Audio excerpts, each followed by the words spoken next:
Big tech companies are hiding $1.65 trillion in debt off their balance sheets, huh? How do they do that? Honestly, the day this clip airs, I don't know if the atmosphere for tech stocks will see stock prices go up or down or what the situation will be like. But the reason I'm making this clip is because I'm still hung up on the NASDAQ dropping about 10% at the end of July. Even though it's gone back up, the wound it's a wound. Having a wound means something caused it to get hurt. And you might ask, what's so confusing about that? Well, each of the giant tech companies announced they had both cash and massive profits. Google announced they had $39 billion in cash from operations, but that day they lost $300 billion in market value. Amazon lost $120 billion in market value, and Nvidia lost $80 billion in market value. And every company followed the same pattern. Lots of cash, lots of profit. But how did it happen? In this video, I'm gonna explain it. I'll tell you all about it. Whether it's about hiding stocks, borrowing money through shell companies, generating massive revenue through gambling, or adding toppings to make it go bang like a super clear by guaranteeing loans for customers. And let me tell you, when an issue arises, and once an issue arises, just letting it slide by isn't in the nature of a woman like me. So, shall we investigate this together in this video? This video is sponsored by ZONTES motorcycles. They are truly so cool. And also by the Sand Money Monster channel. It's very easy to do, so like, share, and comment to chat with me. If you haven't subscribed yet, please hit that button. Or if you'd like to support me so I can keep making independent videos like this, you can become a member. You'll get access to cute emojis to use. Thank you. Let's start with the issue of the $1.65 trillion hidden debt, US dollars. The one who brought up this issue is Nikkei Asia. The headline says, the 5 largest technology companies in the United States are carrying $1.6 trillion US dollars in debt, but there is no, this figure is on the balance sheet. How did they do it? Nikkei Asia also wrote that these debts are hidden in data center. They're in lease agreements. The contract says it's a lease, but some data centers they aren't even built yet. So what are they leasing? Some haven't even started construction. Normally, when recording accounting like this, if the asset hasn't been delivered or the asset isn't finished, generally in accounting, they wouldn't record it as a liability on the balance sheet. And just a few days later, the Financial Times helped highlight this issue, reporting that Nvidia signed a binding contract to lease another $50 billion worth of data center space in Texas. All these tech giants are doing the same thing, pouring money into long-term data center leases. Just recently, Meta alone signed new obligations worth $233 billion US dollars just last quarter. This makes me feel, wow, where is all this money coming from to pour into both building and leasing data centers? How could it be this massive? I've been following this pile of money for a while now. At the beginning of the year, I came across a Bloomberg article that wrote about building data centers are for tech AI companies. The value is around $3 trillion US dollars. And JP Morgan hammered this point home, making it even more interesting by saying that this doesn't even include the cost of power plants. If you add the power plants in, this would equal the value of about $5 trillion US dollars. Now, let's just think about it simply. Wow, $5 trillion US dollars is a lot, right? So with this massive amount of money, there isn't a single human being in the world, or even a single company in the world that would have cash on hand of $5 trillion US dollars. So the only way to get this amount of money is by borrowing. Borrowing isn't difficult, you just issue bonds. But what's difficult is how to borrow without it appearing on the balance sheet. And you might ask, as one of the 5 giant tech companies, are the world's top 5 companies finding a way? Yes, they've reached a legendary level. To borrow without it hitting their balance sheet, they use shadow or shell companies. Take Meta, for example.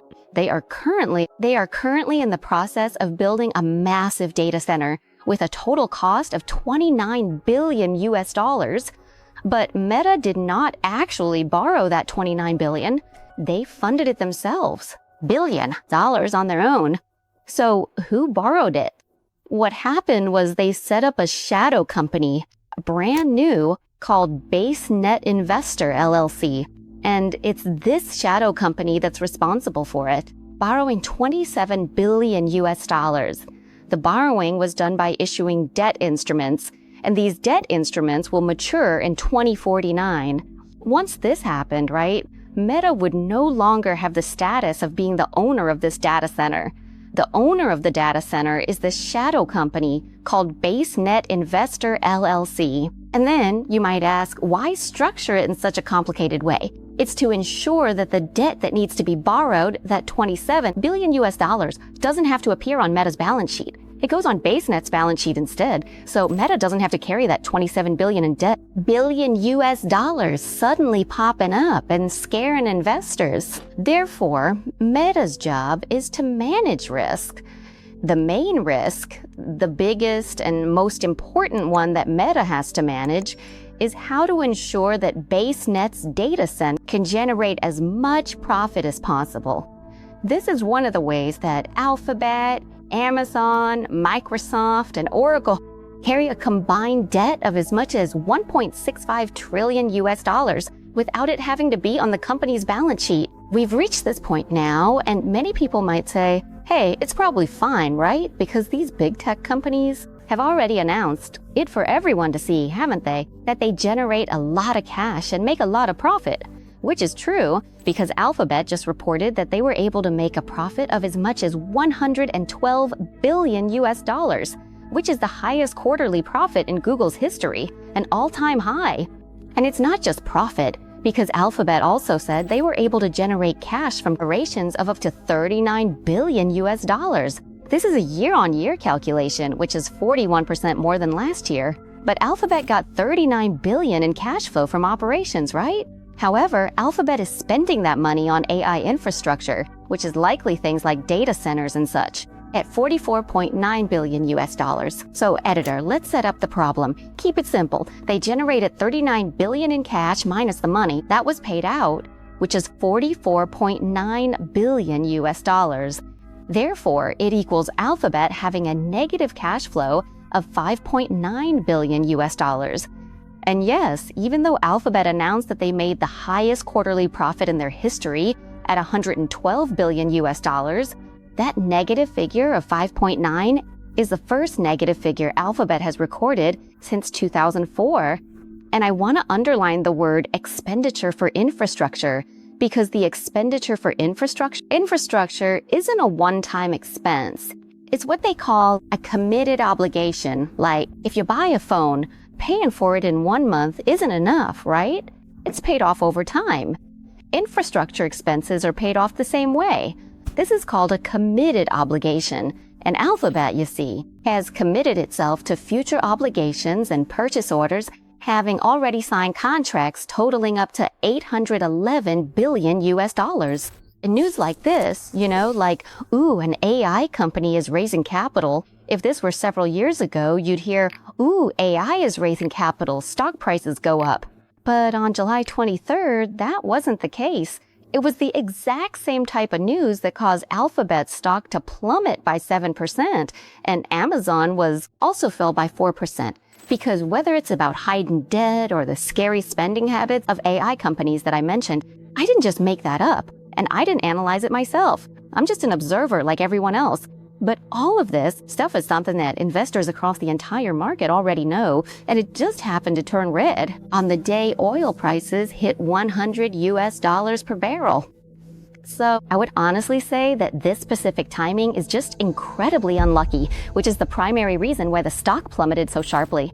Another significant factor that might actually be the underlying root cause of the stock price dropping by a full 10% is Nvidia's revenue generation method, which might seem a bit too generous. Let me introduce everyone to the term vendor financing. To translate this as simply as possible, it means the seller provides a loan to the buyer so they can become a customer. Why would they do that? Yeah, why would they do that? I'll explain it to you. Listen up, because this, well, you could say it's difficult, or you could say it's not that difficult. It's really not that hard. So let's do a quick role play. Imagine I have a magical video editing machine that lets anyone just stand in front of a camera and talk, and then it automatically edits everything for you. It's the same quality as the Sam Money channel. You don't have to hire an editor, and you don't have to do no editing at all. I guarantee the work you receive will be amazing because no other technology can match it. This machine, and I've already tried and successfully completed. The cost is quite high. Maybe I'd have to sell each unit for around $200,000, which isn't that expensive, right? But when many creators saw this price, they were like, I'm not really sure if worth buying because it is quite expensive. Once I got that feedback, I was like, the only problem is the cost, right? So I said, it's okay, just go ahead and buy it. You only need to pay $10,000, and for the rest, you can pay it off in installments later. I'll take it. Once the customer hears this, they might feel like, hey, that's not bad, paying just $10,000. Oh, but the rest? It's still a big debt, right? You might not feel very comfortable buying from me yet. Once I heard that feedback, right? So I was like, okay, let's do it this way. You pay $10,000 first, and then you can use the rest to make a living, and then you can pay me back in installments later. But if you're still not confident with having this much debt, right? Let's do this. I have a loan guarantee service for you too.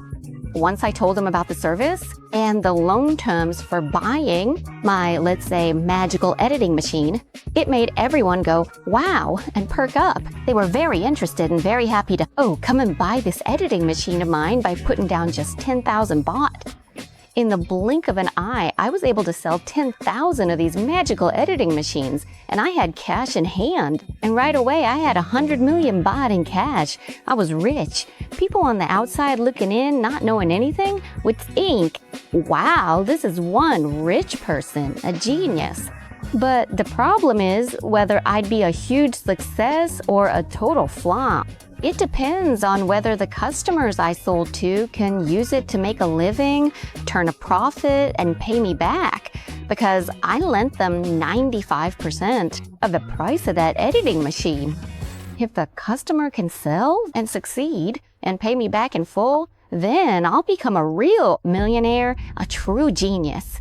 But on the flip side, if the customer who bought it turns out the industry changes, people stop watching YouTube, people stop watching online content, they can't sell, and the customers don't come in, then I'm the one in trouble. Because if that happens, my customers can't make a living with the machines they bought from me. They won't have the money to pay me back. I'll lose both the customer and the loan money that I let the customer take, and I'll have to pay off the debt myself too, because I went and guaranteed the loan for the customer. It's really a double whammy. Now, you can probably picture what vendor financing means, right? It's a gamble. Okay, now let's get back to the giant AI tech companies and what they're doing, like that, which is Nvidia. But the scale I'm about to talk about is multiplied by, millions compared to what I just told you. I'll start with the red flags right away, so I don't have to keep explaining, so we don't waste any more time. Because right now, the cost of insuring Nvidia debt against default or customer default has surged dramatically, hitting an all-time high of $750 billion in a single day. How did that happen, you ask? It comes from deals like this. For example, recently, Nvidia just went to negotiate a deal regarding funding for chip procurement for OpenAI, worth as much as $350 billion.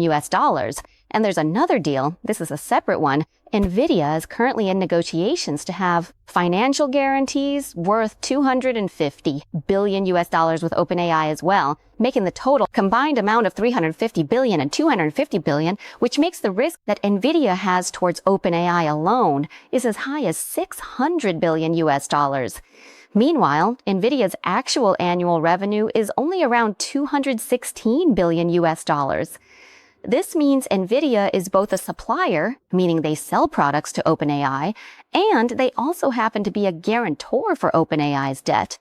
Therefore, the extreme risk for Nvidia in this case is whether OpenAI will be able to make enough profit to pay Nvidia back. If the customer can afford it, and I use the word customer because it's not just OpenAI alone, if the customer afford it, then Nvidia will become the #1 company in the world, sustainably, a true billionaire, a true genius. But if the customers can't make a profit, what Nvidia will lose is its credibility and stock value. The money that was lent out and the customers lose it all at once. The price drop that happened on the NASDAQ, down about 10% or so, might be a sign that many people in the capital market now realize there's a risk regarding Nvidia's customers' profits.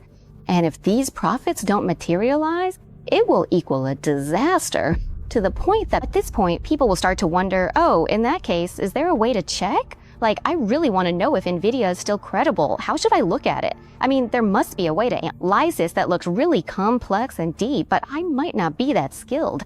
However, there is another way to look at it that isn't that difficult, but the person who released these numbers already calculated it for us. And that is what's called a credit default swap, or CDS, which is basically insurance for a loan. What the heck is loan insurance? That translation didn't make sense. Let me translate it again so it's clear. It's what, suppose that when a bank is about to lend money to a debtor and they think that this debtor might have a chance of defaulting, there will be another party, a third party, which is the company selling this insurance, the CDS, to the bank. If the bank pays 1,000 baht to the CDS every single month, in the end, if the debtor doesn't pay back the loan, it's this insurance company that will have to pay the bank back. Do you understand? So the price of the loan insurance or the CDS, it depends on how credible the debtor is or how high the risk is that the debtor will default on the debt. If the debtor has a high risk of defaulting, the price of the CDS will be more expensive. And if we look at the chart, that from Bloomberg, it shows the cost of protecting against Nvidia's default risk, which is the price to sell Nvidia's CDS, has doubled, jumping from 40 basis points to 80.02 basis points on July 27th, 2026, so in that hole. Therefore, so just keep in mind that if the stock market price is really telling you what people are expecting, then that price, well, it reflects their collective outlook. Or the CDS is telling you what people are afraid of. And on July 27th, it was very clear about what people were afraid of. So if you ask, oh, it's reached this point, so how will this debt hiding or AI thing end? How will it end? I can't say either, but the way to predict how it will end can be looked at simply by asking whether all of Nvidia's customers will be able to make enough profit to pay Nvidia right now. If everyone in this AI cycle is doing well and thriving, then we, everyone, will enter the golden age of AI together, going full speed ahead. But if it doesn't turn out that way, if the customers in the AI cycle can't make money, can't generate revenue, can't make a profit, the day the stock crashes, dropping just 10%, it might just be a sign that we could be facing a massive catastrophe before we can enter the golden age of AI again.